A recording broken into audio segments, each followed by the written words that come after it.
sosial.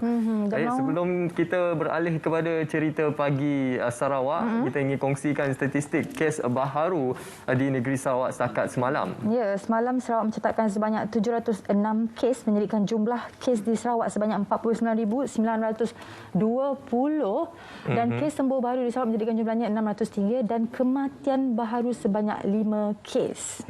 Itu antara status COVID-19 setakat 4 Jun 2021 dan kalau kita boleh lihat juga taburan 14 hari taburan kes COVID-19 di negeri Sarawak dan kita boleh kongsikan sekarang ini statistik perkembangan program imunisasi COVID-19 kebangsaan pada ketika ini di negeri Sarawak seperti anda boleh saksikan di kaca televisyen anda.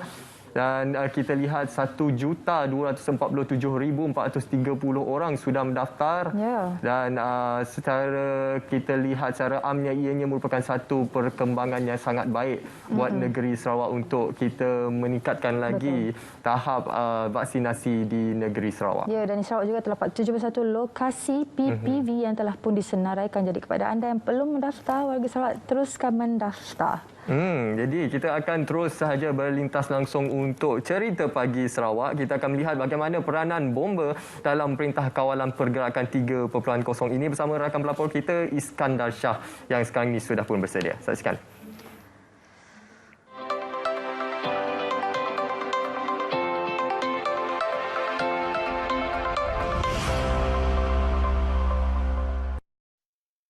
Terima kasih buat rakan setugas di Angkasa Puri. Assalamualaikum dan selamat pagi buat semua. Cerita pagi dari Sarawak untuk kali ini kita berlintas langsung di Balai Bomba dan Penyelamat Bintulu untuk mengetahui apakah peranan bomba dalam tempoh PKP 3.0 ini.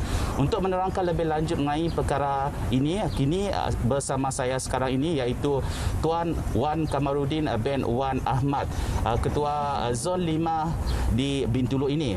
Assalamualaikum dan selamat pagi ya Tuan. Waalaikumsalam warahmatullahi wabarakatuh. Baiklah Tuan, boleh tak Tuan jelaskan kepada penonton sekarang ini apakah peranan bomba untuk tempoh PKP ini? Alhamdulillah, kita di Jabatan Bomba dan Penyelamat Malaysia Negeri Sarawak, terutamanya Jabatan Bomba dan Penyelamat di Bintulu ini, kita masih lagi diberi mandat dan kepercayaan untuk melaksanakan antaranya adalah proses sanitasi. Proses sanitasi kita akan lakukan apabila sesuatu lokasi ataupun premis tersebut telah dikenal pasti oleh Kementerian Kesihatan Malaysia bahagian Bintulu iaitu KKM, dan apabila telah dikenal pasti maka kita akan melaksanakan proses sanitasi tersebut bersama pihak KKM dan juga pihak berkuasa tempatan iaitu BDA, dan dalam pada itu juga kita di Jabatan Bomba dan Penyelamat Malaysia melaksanakan aktiviti-aktiviti ataupun latihan-latihan sanitasi kepada syarikat-syarikat ataupun premis-premis tertentu, iaitu ini mengenai cara-cara proses sanitasi, termasuk campuran bahan-bahan yang diperlukan dan juga kawasan-kawasan yang perlu diberi perhatian semasa proses sanitasi tersebut. Selain sanitasi juga pihak kita terlibat membantu pihak KKM bagi proses penghantaran individu yang dikenal pasti positif COVID-19 dan juga kontak rapat ke pusat rawatan dan juga pusat kuarantin di sekitar Bintulu. Dalam pada masa yang sama kita bekerjasama dengan JKM, ini Jabatan Kebajikan Masyarakat, untuk membantu proses penghantaran bekalan makanan bagi lokasi-lokasi yang telah dikenal pasti oleh pihak JKM menghadapi masalah untuk mendapatkan bekalan makanan terutamanya sepanjang musim PKP ini. Dalam tempoh PKP 3.0 ini pula Tuan, bagaimana pula SOP yang dilaksanakan di sini?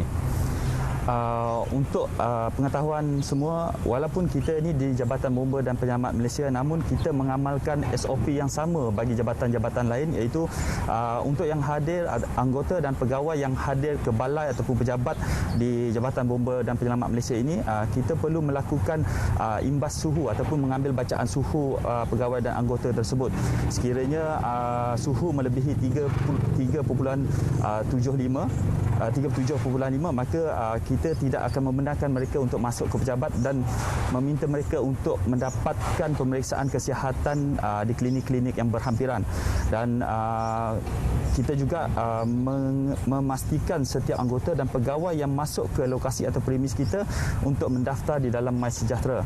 Dan untungnya kita di Balai Bomba dan Penyelamat Malaysia ini kita melakukan proses sanitasi setiap hari sebelum memulakan waktu pekerjaan kita. Selain itu pula Tuan, berapa anggota yang bertugas dalam tempoh PKP ini? Okey, untuk Jabatan Bomba dan Penyelamat Malaysia ini kita termasuk dalam kategori frontliner, dan keperluan untuk Jabatan Bomba dan Penyelamat Malaysia bersedia dengan kekuatan sepenuhnya adalah sangat-sangat diperlukan kerana kita terlibat dalam pelbagai operasi kecemasan yang tidak dapat kita jangkakan. Oleh yang demikian, kita sentiasa bersiap sedia. Dan akhir sekali Tuan, apakah saranan ataupun pesanan Tuan kepada masyarakat setempat khususnya di kawasan Bintulu ini? Saranan dan nasihat saya kepada semua, termasuk diri saya sendiri, adalah perlu diingatkan bahawa kerajaan telah melakukan dan melaksanakan langkah-langkah yang terbaik dalam memastikan keselamatan kita semua. Kini adalah tugasan kita sebagai rakyat untuk mematuhi arahan-arahan yang diberikan, kerana tanpa kerjasama sepenuhnya dari kita, maka kita tidak akan berjaya melawan COVID-19 ini. Terima kasih Tuan dengan perkongsiannya itu tadi mengenai peranan pihak bomba dalam tempoh PKP 3.0 ini. Setakat ini sahaja dahulu perkongsian Cerita Pagi dari Sarawak untuk kali ini. Bersama saya Iskandar Shah dari Bintulu. Kembali semula dengan rakan tugas di Angkasa Puri.